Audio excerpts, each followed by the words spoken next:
الرحمن الرحيم وعبد الغني علي محمد waxaan sharixi doonaa qayb ka mid ah koorsooyinka ka baxa lajaan online oo ah barashada aaladda kombuyuutarka.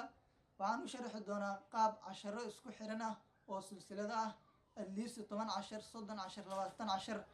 waxaan u firi doonaa koorsadan marka aan sharxayo baahiyada loo qabo iyo qaabka ay isku raaci karaan. aaladda kombuyuutarka waa aalad aad u baaxad weyn. waxaan soo qaadan doonaa qayb ka mid ah koorso magacaan u samayn doonaa casharkaas. waxaan u samayn doonaa casharo isku xiran oo 10 cashar ah ama 20 cashar adiga hadba inta oo la eg tahay qaybtaas aan soo qaadano ayaan ku samayn doonaa. waxaan rajeynayaa inaad aad wax ugu faa'iidi doontaan. waxaan rajeynayaa inaad wax badan oo kombuyuutarka khibrad u yeelan doontaan. waad ku mahadsantahay daawashadii fiidiyowan la soco fiidiyoyaasha dambe.